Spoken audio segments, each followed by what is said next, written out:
that our celebration is the line of Thanksgiving. Both the memories we have from those who came before us, from our jubilarians, and the readings that we received from the letter to the Ephesians and from the Magnificat, they all speak of thanksgiving. Every call, every time we are invited by God to any mission, we receive a gift. And the great thing is that the Lord comes with a gift. It's a new presence to our life. No matter how difficult or how unexpected the call might be, in young age or in older age, it's always a gift. It's a call to, it's a new chance. Maybe for me, the election was the last chance. The last chance I'm given to say yes, to respond.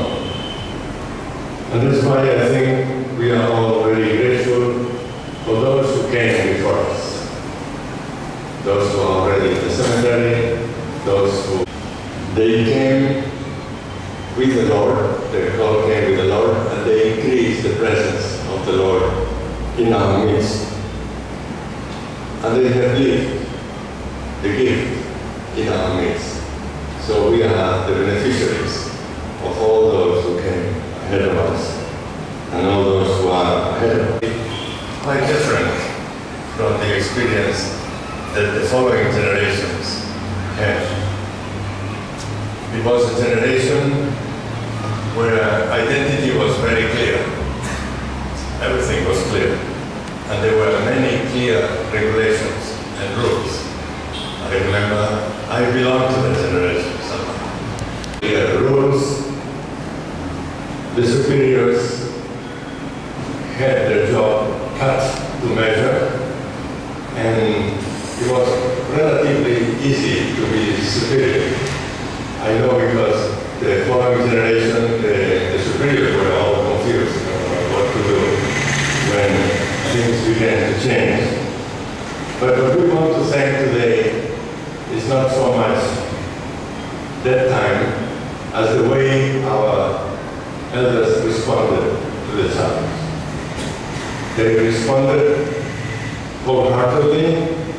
They responded very well to the call. We might not like some of the things that happened at the time, but it's clear that they said yes.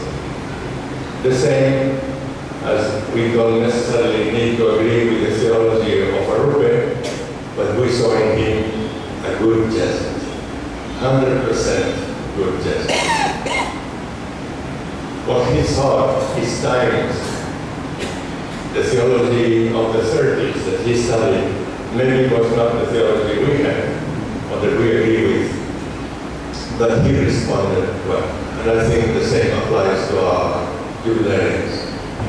To this generation of Jesuits that went ahead of us, they responded well, and they left a trail of good fruits, good examples, and a good name for the society.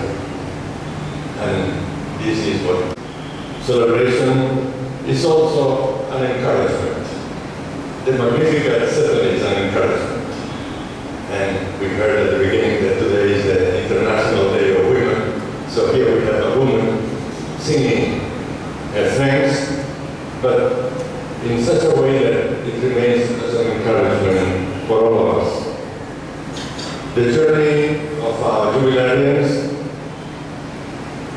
is not the same journey that others received, and that maybe some of us could witness. Suddenly, the rules disappeared. There was a time in the life of the society when the rules disappeared, and there was an effort to rediscover the constitutions, to rediscover the basic documents of the society, of which the rules were only a summary. So there was a whole gigantic effort from the time of Arupe through the time of Colin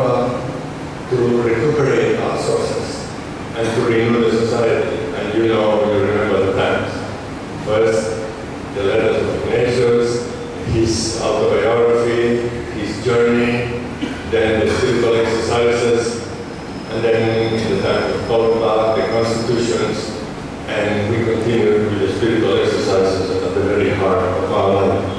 And we discovered that the Christian response to the call and to the gift of the Lord is always free. It's always a response in freedom. And Reuben saw it, and he suffered a lot because of it. Because freedom is always misunderstood. And religious life is a response in freedom, because only in freedom it has value.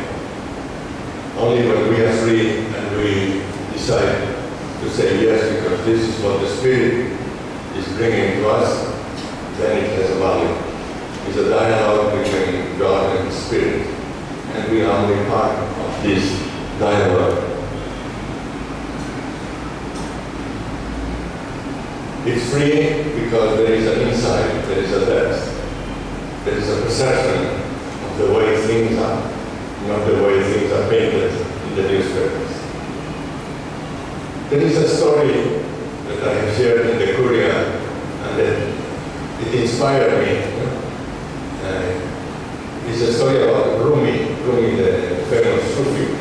Probably you have it in the books of stories that go around in India for homilies and all that.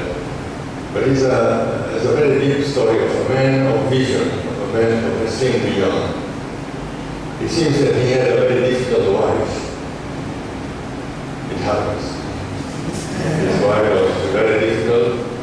And one day, a new student, a young man who wanted to receive guidance from Rumi, he went to his house, he knocked at the door, and the wife came out. So the wife said, "What do you want?" I said, "I come here to study under the direction of Master Rumi." Say, "Master Rumi?" the wife said. "That lazy guy I have inside who does nothing.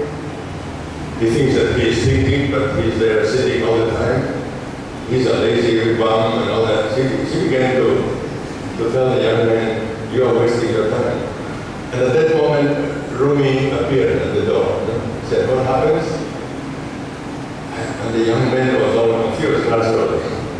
So the young man, in his self-righteousness, he said, "I'm very confused because I came to see you, and how can you have as wife a woman like this?"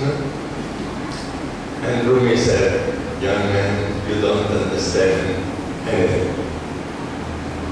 We are all only mirrors of God, and God gave me this wife to polish the mirrors."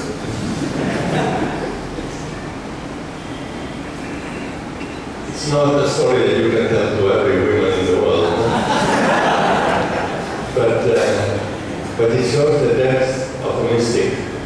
The depth of a mystic. It's not, what can I do, what are the techniques, the strategies to make this wife. No, it's simply going far beyond. Everything is abstraction. And if this woman is difficult, she will polish.